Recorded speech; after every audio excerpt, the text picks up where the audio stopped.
নমস্কার সকলকে, ডেস্টিনি জার্নিতে স্বাগত। আমি Chandrima Das, astro tarot consultant, চলে এলাম আজকে নতুন আরেকটি রিডিংয়ের সাথে। আজকের রিডিংয়ে দেখছি আপনার মনের মানুষের কারেন্ট ট্রু ফিলিংস আপনার জন্য কি আছে, যারা নো কন্ট্যাক্ট লেস কন্ট্যাক্টে রয়েছেন।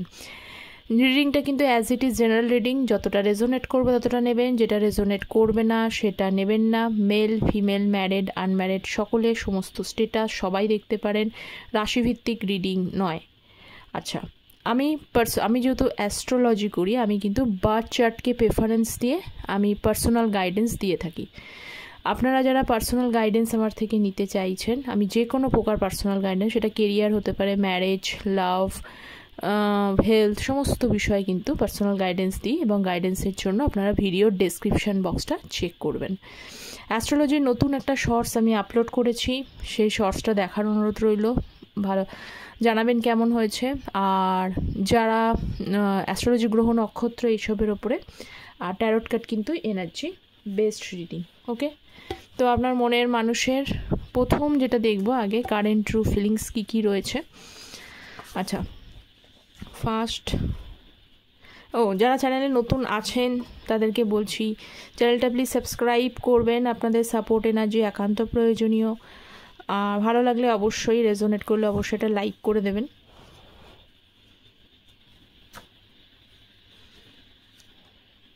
দেখি,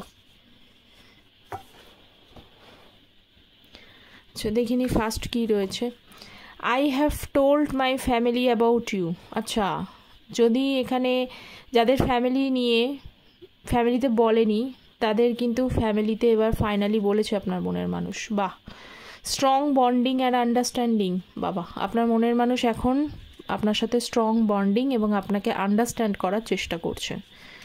নেক্সট হচ্ছে, I feel nowadays you have moved on from me. আচ্ছা, এখন উনি কেন এগুলো বলেছেন এবার বুঝতে পারছেন তো, কারণ ওনার কোথাও একটা এনার্জি বেসড ট্যারোট, তো সেই কারণে কিন্তু ওনার কোথাও মনে হচ্ছে আপনি এবার ওনার থেকে দূরে যাচ্ছেন, সেই কারণেই উনি এইসবগুলো করছে। Okay, I told my friends about you.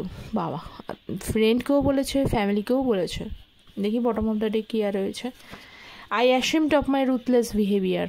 উনি যদি আপনার সাথে রুথলেস কোনো বিহেভিয়ার করে থাকে তার জন্য লজ্জিত। চলুন দেখি আপনার মনের মানুষের কারেন্ট ট্রু ফিলিংস আপনার জন্য কি রয়েছে। So please guide. Full,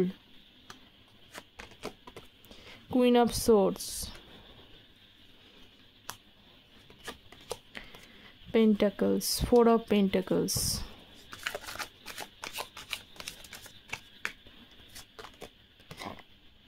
king of wands,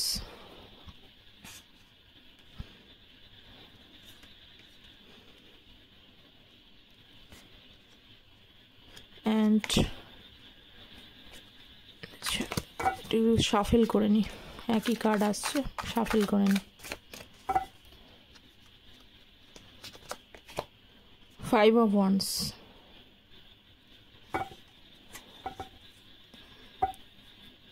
okay.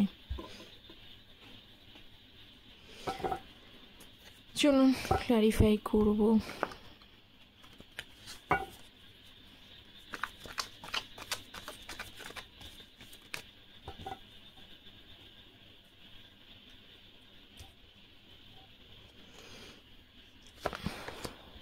Temperance, ওকে।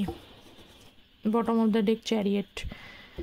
দেখুন আপনার মনের মানুষ এখানে দেখতে পাচ্ছি এই কার্ডটায় ফ্যামিলিতে বলেছেন, তো কেন উনি ফ্যামিলিতে বলেছেন? ফুল কার্ড ফ্যামিলিতে বলেছেন এবং সেখান থেকে নিউ বিগিনিং। অবভিয়াসলি আপনাদের মধ্যে ওনার ধারণা আপনার সম্পর্কটা ঠিকই আছে, একদম ঠিক আছে, আপনাকে মানানো খুব একটা প্রবলেম হবে না। টেম্পারেন্সের কার্ড, কারণ উনি জানেন আপনি ওনার প্রতি কতটা লয়াল ছিলেন, কতটা কমিটেড ছিলেন, কতটা ভালোবাসতেন ওনাকে। উনি কিন্তু জানেন আপনি পিওরলি ডিভাইন লাভ ওনাকে করেছেন, ভালোবাসাটার মধ্যে পিওরিটি আছে এবং আপনার প্রতি ওনার ট্রাস্ট আছে। আপনাকে এই নো কন্ট্যাক্ট টোনটা রয়েছে, যতই থাকুক সেটা কিন্তু শেষমেশে ওনাকে মানাতে পারবেন। কিন্তু যদি ফ্যামিলিতে বলছিল না ব্যাপারটা, তো সেই কারণে উনি জানেন যে ফ্যামিলিটাকে বলে ব্যাপারটা বলতে পারলে সব ওনার ঠিকঠাক হয়ে গেলে আপনার সাথে ফুল মানে নিউ বিগিনিং করতে পারবে। ফুল মানে নিউ বিগিনিংকেও বোঝায়, নিউ বিগিনিং করতে পারবে। এবং সঙ্গে সঙ্গে এখানে কিন্তু বটম অফ দ্য ডেক রয়েছে চ্যারিয়েটের কার্ড। চ্যারিয়েট মানে কিন্তু এখানে আগে কিছু অবস্টাকলস ছিল আপনাদের রিলেশনশিপটার মধ্যে, বিভিন্ন ধরনের অবস্টাকলস কিন্তু থাকতে পারে। হ্যাঁ, সেই অবস্টাকল মানে কেউ বড় ছোট এরকম, তারপরে হচ্ছে রিলিজিয়ান বেসিস কোনো, বা যদি কাস্টের কোনো প্রবলেম থাকে, বা লং ডিস্টেন্সশিপ রিলেশনশিপ থাকে, কিছু বিষয় ছিল যেখানে রিলেশনশিপটার মধ্যে কিছু ডিফারেন্সেস ছিল, এবং সেই ডিফারেন্সগুলোর জন্যই কিন্তু আপনাদের মধ্যে সম্পর্কটার মধ্যে কোথাও প্রবলেম ক্রিয়েট করেছিল। তো এইটা মানে যদি সেই সম্পর্ক মানে আপনাদের সম্পর্কটার থেকেও যদি বাড়ির লোকেদের কোথাও কোনো আপত্তি থাকে সেটা বিষয় নিয়ে তিনি সেটা বোঝানোর চেষ্টা করেছেন, এবং ওটা যদি ঠিকঠাকভাবে তৈরি হয়ে যায় তাহলে আপনাকে মানানো এবং আপনার সাথে এসে এগেন কানেকশান তৈরি করা, এগেন সেটা খুব যে কঠিন হবে তা নয়, তবুও একটু টেম্পারেন্সের কার্ড মানে পেশেন্সকেও বোঝায়, একটু ধৈর্য ধরছেন, আরেকটু ধৈর্য উনি ধরতে চাইছেন। ওকে,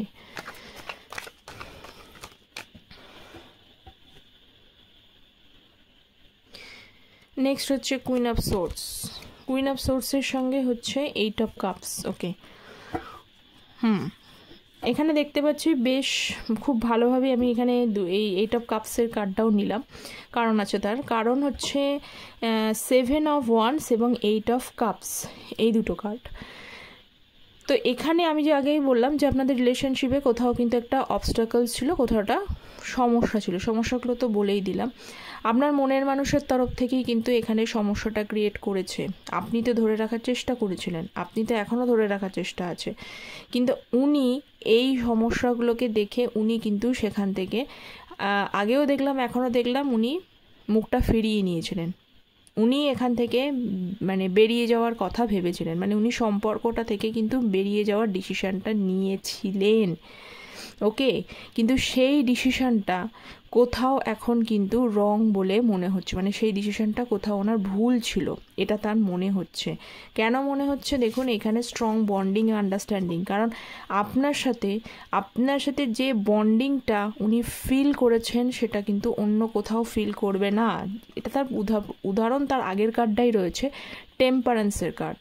যে টেম্পারেন্সের কার্ডের মধ্যে সম্পূর্ণ ভালোবাসাটা যে পিওর সেটা বোঝায়। তো অবভিয়াসলি যখন বোঝেনি তখন বোঝেনি, এখন বুঝতে পারছে এবং এখন স্ট্রং বন্ডিং ফিল করছে বলেই ওনার মনে হয়েছে যে সম্পর্কটা থেকে বেরিয়ে গিয়ে উনি ভুল করেছেন, এবং তার সিদ্ধান্তটাই কিন্তু ঠিক ছিল না। তো যাই হোক, উনি সেটা মানছেন এবং জাজমেন্টের কার্ড রয়েছে, ভগবানের কাছে ঈশ্বরের কাছে কিন্তু প্রেও করছে কিছুটা। যদি আপনি এখন, কারণ কুইন অফ সোর্সের সঙ্গে এসছে, তো কুইন অফ সোর্সের কার্ডটা রয়েছে, কারণ আপনি যে ওনার ওপরে খুব একটা খুশি নেই ওনার বিহেভিয়ারগুলোর জন্য, কারণ লাস্ট কার্ডটা রুথলেস ওনার বিহেভিয়ারগুলোর জন্য যে আপনি অনেকটা বেশি ওনার থেকে কিছুটা মুখ এখন আপনি ফিরিয়েছেন, আগে উনি ফিরিয়েছিলেন, এখন আপনি যেন ওনার বিহেভিয়ারগুলোর জন্য ওনার থেকে ফিরিয়েছেন। এটা হয়েওছে অনেকের ক্ষেত্রে, এত পরিমাণে মানে ব্যাপারটা ঝামেলা ঝঞ্ঝাট ক্রিয়েট করে গেছে না, সেই ঝামেলা ঝঞ্ঝাটগুলোর জন্য আপনিও সেই প্রবলেম, সবসময় কে এত জীবনে প্রবলেমটাকে চাই বলুন তো? একটা সম্পর্ক তৈরি করব, সেখানে সুস্থ স্বাভাবিকভাবে দুটো মানুষ থাকবে, ছোটোমাটো ঝামেলাগুলোকে মিটিয়ে নিয়ে থাকাই যায়, কিন্তু এত প্রবলেম, যেহেতু 7 অফ ওয়ান্ডসের কার্ড, এত প্রবলেমকে নিয়ে কে চলে? একটা দিন না একটা দিন তো মানুষ বুঝবেই, তাই না? তার মধ্যে যদি উল্টো দিকের মানুষটা যদি সাপোর্ট না থাকে, তো তার মনে হবেই যে কেন আমি রয়েছি এখানটাতে। তো সেই বিষয় মানে আগে যতটা আপনি ইমোশনালভাবে ভাবছিলেন, ততটা কিন্তু ইমোশনালভাবে না ভেবে এখন আপনি সেটাকে প্র্যাকটিক্যালি অ্যাপ্রোচ করা বা ডিলিং করার চেষ্টা করছেন, যার জন্যই আপনার মনের মানুষ কোথাও এই যে ফিলিংসটাই দিয়েছে যে উনি ফিলিংসটা এটাই রয়েছে যে উনি কিন্তু আপনার থেকে, মানে আপনি ওনার থেকে যে মুভ অন করে যাচ্ছেন সেটা ওনার মনে হচ্ছে। ওকে, এই যে তার কারণ হচ্ছে স্ট্রং বন্ডিং এবং আন্ডারস্ট্যান্ডিং উনি ফিল করছেন, এটাও একটা কারণ। আচ্ছা, নেক্সট কার্ড আমি দেখছি 4 অফ ওয়ান্স।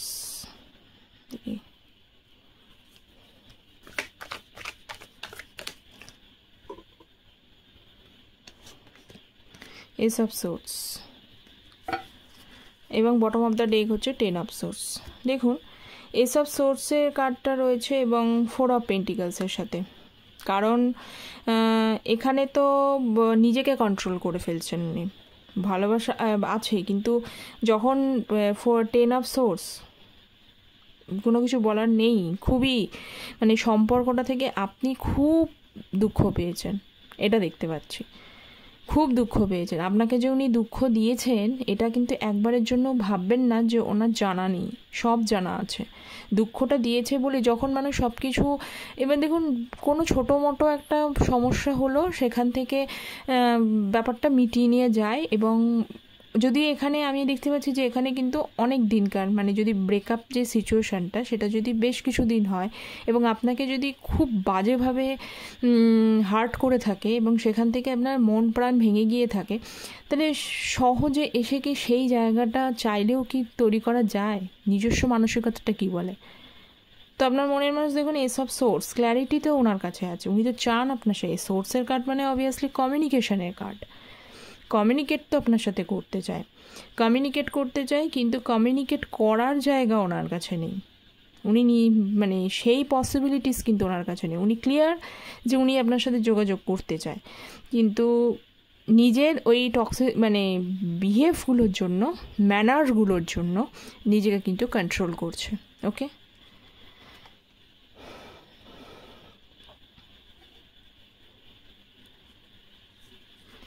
আচ্ছা, কিং অফ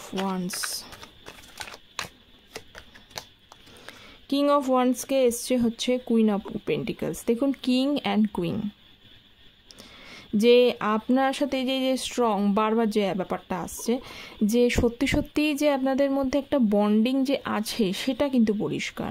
বন্ডিং না থাকলে এখানে কিং কুইনটা কিন্তু আসতো না। একজন খুব বেশি জিদ্দি আর একজন ততটাই ডাউন টু আর্থ। জিদ্দি হয়তো জিদ নেচারটা আপনিও রাখলেই রাখতে পারতেন, কিন্তু সম্পর্কটা ভ্যালুয়েশনটা তো সবার দুজনের কাছে সমান না। আপনার কাছে ভ্যালুয়েশনটা অনেক বেশি। আপনার কাছে মনে হয় যে হ্যাঁ, আমি এই ব্যক্তিকে যখন চুজ করে ফেলেছি, সেটা ম্যারেডের ক্ষেত্রে তো হয়ে গেলে ফাইনালি হয়ে যায় যে ম্যারেজ করে ফেলেছি, অথবা এর সাথেই এ যেমনই হোক আমার তার সাথে থাকতে হবে। কিন্তু কোনো কারণে সম্পর্কটা যেন ব্রেক না হয়, এটা হচ্ছে। আর যারা আনম্যারেড ভাবছেন তারাও মনে করছেন যে ঠিক আছে, কত মানুষই কত রকম হয়, মনের সাথে যখন একটা কানেকশন, ইমোশনাল বন্ডিং যখন রয়েছে, তো সেখানে কিন্তু আপনি কোথাও ছাড়তে পারেননি, সেই কারণেও আপনি এটাকে ধরে রাখার চেষ্টা করেছেন, আপনার তরফ থেকে ধরে রাখার যে জায়গাটা রয়েছে। আর এই জিনিসটাই হচ্ছে উল্টো দিকের মানুষটা সুযোগ নিয়ে নেয়। আপনি যতটা বেশি ভ্যালুয়েশন দিয়েছেন, আপনাকে যতটা সম্পর্কের ভ্যালুয়েশন রয়েছে, উল্টো দিকের মানুষটা কিন্তু সেই ভ্যালুয়েশনটা রাখতে পারেনি। উনি কিং অফ ওয়ান্সের কার্ড দেখছি। নিজের জিদ্দি নেচারের জন্য ইচ্ছা হলো কথা বললাম, ইচ্ছা হলো ইগনোর করে গেলাম, ইচ্ছা হলো চলে গেলাম, এরকম ব্যাপার। ওকে, আচ্ছা, এবার আমি লাস্ট কার্ডটা দেখে নিচ্ছি, 2 অফ ওয়ান্স। এবং দেখুন 5 অফ ওয়ান্সের সাথে আবার 5 অফ ওয়ান্সই কিন্তু এখানে বটম অফ দ্য ডেক এসছে। ওকে, তো সেখানে এই 5 অফ ওয়ান্সের সাথে দেখতে পাচ্ছি 2 অফ ওয়ান্স রয়েছে। উনি এখন না ধৈর্য, পেশেন্স, দেখুন টেম্পারেন্স কার্ড এসছিল, পেশেন্স। এইবার এখানটাতেও কিন্তু পেশেন্স রয়েছে। এটা কিন্তু কোনোভাবে স্ট্যান্ড নেয়াকে, মানে কমিউনিকেটটা করছে সেটা কিন্তু নয় এই কার্ডটার। মানে এখন আমার কাছে ক্লিয়ার হলো কেন উনি পেশেন্সটা রেখেছেন। তখন কিন্তু প্রথমে ক্লিয়ার ছিল না। তো ক্লিয়ার কেন পেশেন্সটা রেখেছে, কারণ এমন একটা ক্ল্যাশ আপনাদের এই রিলেশনশিপটার মধ্যে চলে এসছে, ডিউ টু ইগোস হতে পারে, ইরিটেশন এমনভাবে এসেছে না রিলেশনশিপটা, মানে হয় না যে লেবুটাকে বেশি পরিমাণে কচলালে তেতো হয়ে যায়, তো এমন একটা জায়গা আপনার সাথে তৈরি হয়ে গেছে। সঙ্গে ল্যাক অফ কোঅপারেশন আপনার পার্সনের তরফ থেকে, সেই রকম এত প্রবলেম দেখতে পাচ্ছি। শুধু আপনার পার্সনের সাথেই যে প্রবলেমগুলো ছিল তা নয়, তার সাথে সাথে আদার্স যে প্রবলেমগুলোকে ইনক্লুড রয়েছে সেখানে আপনি সাপোর্ট পাননি। তো এই বিষয়গুলোর জন্য একটা কোথাও না ক্যাওটিক সিচুয়েশানস তৈরি হয়ে গেছে। উনি জানেন যে আবার এইগুলো হলে আবার সেগুলো উত্থাপন হবে, বা আপনি ওগুলো উনি যদি এসে আপনাকে ডাইরেক্ট এসে এক্ষুনি যোগাযোগ করতে যায়, আপনি কিন্তু সেই বিষয়গুলোকে নিয়ে টানবেন। তার কি টানাটা উচিত? তার কি মানে যে প্রবলেমগুলোর জন্য আমি এত কিছু ফেস করলাম, তার কি সলিউশনস আছে, বা তার সলিউশনসটা কোথায় আমাকে দেখাও, বা তুমি সলিউশনসটার কথা কি ভেবেছো আমাকে সেটা দেখাও।